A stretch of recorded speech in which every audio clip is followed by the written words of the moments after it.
জামালপুরের মেলান্দায় ফুলকোচা আলিয়া আজম উচ্চ বিদ্যালয়ের প্রধান শিক্ষক হারুনুর রশিদের নিয়োগ কেলেঙ্কারি ফাঁস।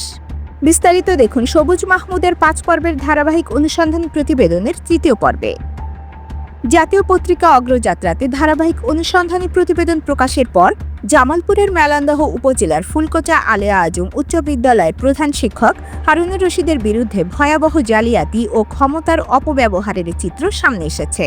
2টি পর্বে তার দুর্নীতি ও অনিয়ম প্রকাশের পর 3য় পর্বে বেরিয়ে এসেছে নিয়োগ প্রক্রিয়ায় বড় ধরনের কেলেঙ্কারির তথ্য। এতে স্থানীয়দের মধ্যে তীব্র ক্ষোভ সৃষ্টি হয়েছে। বিদ্যালয় সূত্রে জানা যায়, 2013 সালে হারুনুর রশিদ ভারপ্রাপ্ত প্রধান শিক্ষক হিসেবে দায়িত্ব নেন। পরে প্রধান শিক্ষক পদে নিয়োগ বিজ্ঞপ্তি প্রকাশ হলে 28 জন প্রার্থী আবেদন করেন।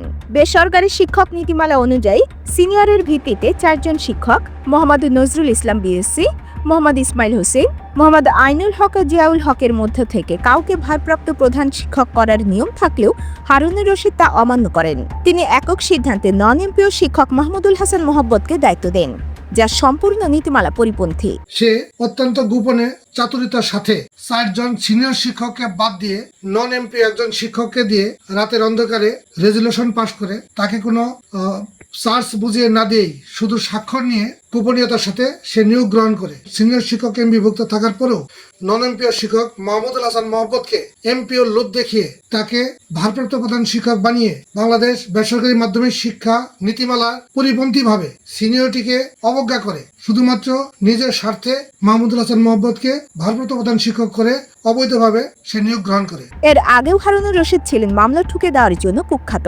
বিদ্যালয়ের জমিদাতা মোহাম্মদ জয়নাল আবেদিন, ইদ্রিস আলীর ছেলে আব্দুর রাজ্জাক এবং মোহাম্মদ আলাউদ্দিন মন্ডলের ছেলে মোহাম্মদ ইসমাইল হোসেন কেউই তার মামলার হাত থেকে রেহাই পাননি। আমার নাম মোহাম্মদ জয়নাল আবেদিন।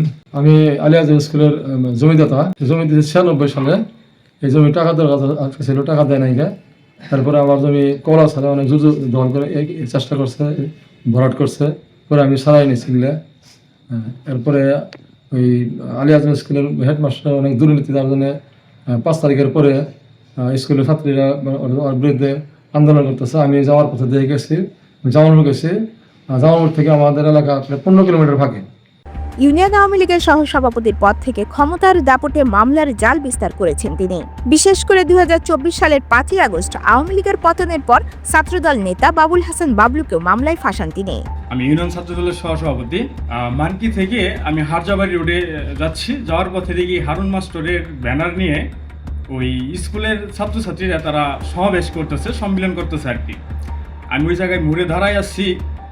এই থাকার পরে হুট করে হারুন মাস্টার আমার উপরে ক্ষিপ্ত হেরে অ্যাটাক, মানে মারধর, মানে বিএনপি করে ছাত্রদল করে এরা ধরেন আমাকে মারও দিছে, অনেক মার দিছে। এরপরে হচ্ছে মামলা করছে, মিথ্যা একটা মামলা দিচ্ছে।